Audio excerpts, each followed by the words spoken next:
Ay, hello po sa inyong lahat. Ang babasahan ko po ngayon ay ang mga air signs, Gemini, Libra, and Aquarius. So bago pong lahat, maraming salamat sa inyong pagpanood at sa hindi pa po nakapag-subscribe ng aking YouTube channel, please subscribe my YouTube channel, Ima Tarot, your medium, and also to my Facebook page, Ima Tarot. So bago po ang lahat, palala lang po na maaaring iba sa inyo ay makaresonate, maaaring din iba sa inyo hindi. So i-pick nyo na lang kung saan kayo mas naka-resonate or you are dealing with air signs. So may dear nakalatag na dito ang brand new dito para short lang to ang para hindi masyadong mataas yung video. At pinagdasalan ko na rin ito. So you are ready to this month. This is your monthly reading, general reading my dear. Ang aura mo ngayon is this month of March is there's the lovers. There's a unity, a mutual understanding, and also a choice is also here. So happiness.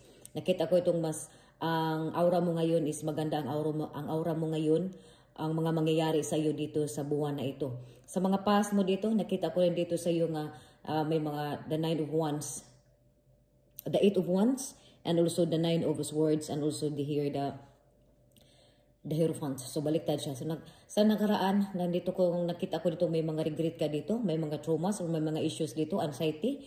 But nakita ko rin dito may mga movement dito, may mga mabilisan, may mga movements. Mari dito sa mga nakaraan nakatanggap ka dito ng pera or you're taking, nag-spend ka dito ng pera, taking risk about dito sa spending, about sa pera, sa finances. Di masyadong, wala ka masyadong na sa finances. Kung may mga struggles ka man dito sa finances, may mga worries ka, pero kung may mga issues ka sa finances, sorry, na-solve mo ito. At more nakita ko itong sa past, may natatanggap ka dito ng pera. Nandito rin sa iyo sa love life mo, more on itong love life nyo sa nakaraan. Something also dito, but nakita ko rin dito because nandito yun sa iniriya mo dito sa buwan na ito, na maganda na ang iriya mo dito sa love life mo dito about also sa career. Sa career mo, maging stricto. Naging wala sa ayos yung trabaho mo sa trabaho mo dati about maraming rules na hindi naman kaya na rules, pero ikaw ito yung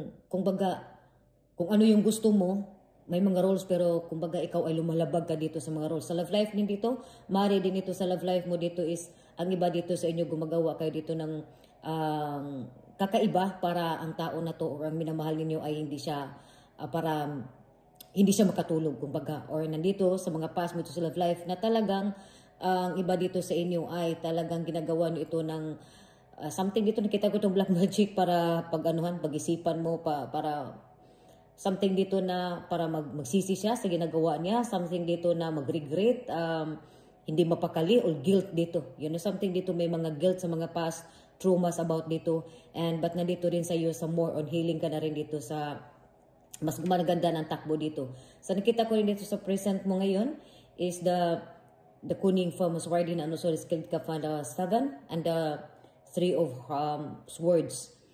Sadness, may mga grief ka ngayon at nakita ko rin dito, pero nakita ko ikaw yung more masculine eh. Mari din ito sa iyo sa love life mo dito, sa mutual understanding. Mas bata ito sa iyo, mari nitong anak mo dito, na ito yung anak mo dito ng something dito, it could be a message, mari nitong ikaw ay widow or widow ka or single mom, na isa itong nagbigay ng daan ito.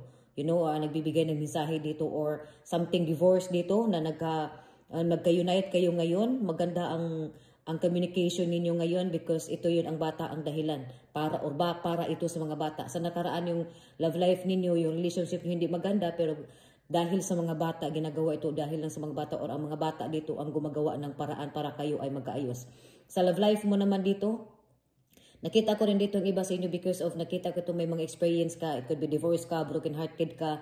At nakita ko rin dito na may mga love. May mga lovers, nandito yung may feelings. May feelings pero nagput ka dito ng boundaries about dito sa feelings mo dito sa relationship. Nakita ko itong may mga boundaries ka dito because of your experience. Sa mga na-experience mo sa buhay, sa mga broken hearted or divorce or something dito. At nakita ko ito nagput ka ng boundaries and more on nakita ko itong experience. Nakita ko rin dito na ikaw ikaw na tao na to na prangka kang magsasalita, diretsahan kang magsalita. Masakit pero totoo yun. So hindi ka talaga ikaw itong tao na pantay, patas ang tingin mo sa isa't isa. Mas more intellectual ka rin ngayon. Wise ka sa trabaho. For more clarification ngayon sa current mo ngayon, this month, mas nire-respeto ka. Pinakinggan ang iyong opinion. Mas more may power ka dito. Ginagalang ka dito. Nakita ko rin dito sa iyo nandito rin sa love life mo ngayon, mas ikaw ito nag-decide, ikaw ito yung mas more masculine dito sa love life mo dito. Kung nare-respeto or minamahal ka dito ng taon, ito yung ito yung nagugustuhan niya sa iyo. Nandito rin sa iyo ang mangyayari more on sa future mo dito is nakita ko rin dito na more independent ka dito, scholar or something dito, nag-isa ka sa buhay. Pero nakita ko dito sa finances mo ngayon, maganda ang takbo ng iyong finances. There is also a fire sa love life mo dito, a flame, nagbabaga, may mga passion. Because nakita ko rin dito na about dito sa iyo, the last card mo dito, advice mo dito is the Two of Cups. Meaning to say there's a unity, there's a teamwork, there's a pagmamahalan, mutual understandings. And also nandito rin sa iyo na mas more on maganda ang takbo sa iyong finances ngayon. This month, kung may mga balak ka ngayon, kung may mga plano ka ngayon, gagawin mo na. Kasi dito sa nakaraan mo, more clarification, sa mga nakaraan, may mga bumagabag dito sa iyo. May mga plano ka, may mga balak ka na this month, either dito sa career mo, either dito sa finances mo or sa negosyo, na ngayon, this is now the perfect time, this is now the perfect moment na ngayon. At makatanggap ka rin dito ng mga support mo dito. Kung whatever the decisions you make now, make it right away. At ikaw ay, kung nag-doubt ka dito na baka hindi ka susuportahan, ito ay swerte ka sa buwan na ito. So, magsuporta dito. Sa trabaho dito, maaari din dito, sa trabaho dito is more, may mga attraction dito. Maaari itong iba sa inyo, nasa katrabaho mo ito, may nakakagustuhan kayo sa isa't isa. Marami din nakakagusto sa iyo. Maaari ito marami nakakagusto sa iyo kasi ikaw magaling kang magtrabaho. Nakita ko rin dito sa iyo sa March na ito, sa buwan na ito ay kailangan mo dito ipakita yung abilidad mo, creativity mo dito. Ipakita mo dito yung galing mo. Maaari nitong maaari itong higher position dito o i-training ka about dito into higher position. So nakita din kaya dito sa iyo, sa iyong aura mo dito is making a choices about dito sa love life mo, sa career mo dito. Kung magkasama kayo dito sa trabaho, dapat naglagay kayo dito ng boundaries. Kailangan mo ditong advice dito sa iyo na pareho kayong may nararamdaman sa isa't isa. Kung ano mang meron kayo, itago ninyo muna ito ngayon. Mas mo dito yung ang career mo dito. Unahin mo muna dito yung career mo. Kasi nakita ko dito, isa rin ito nagpapaano sa iyo about pareho kayo dito nagkagusto sa isa't isa.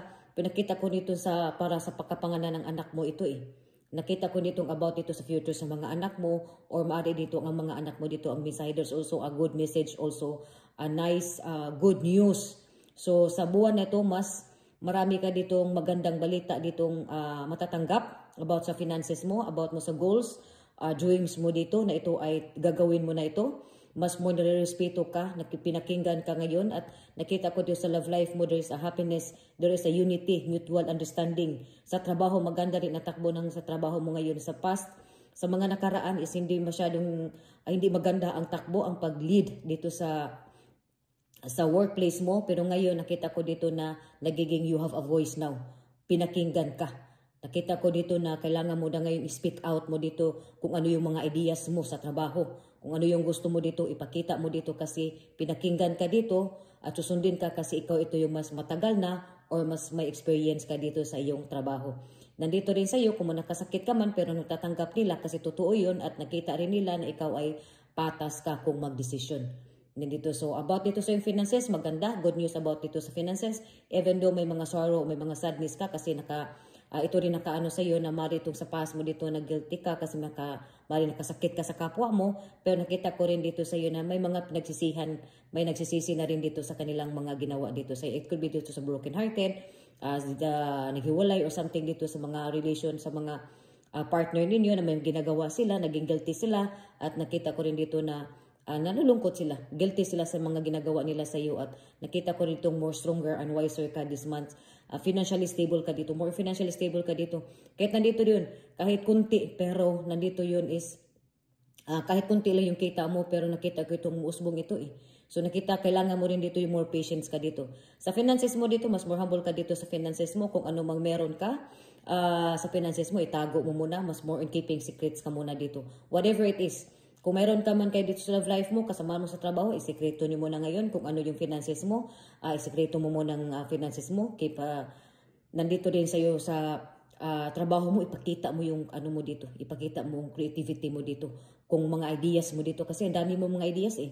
Ang dami mong mga gustong gawin. Sa ngayon, sa buwan na to, ito ang tamang panahon para gawin mo na ito. This is a perfect time, a perfect moment. It could be business, it could be career dito, my dear air signs. So, maraming salamat po sa inyong pagpanood at pag-subscribe. Sa hindi pa po nakapag-subscribe ng aking YouTube channel, please subscribe my YouTube channel and also follow my Facebook page, Emma Tarot. Thank you so much and God bless.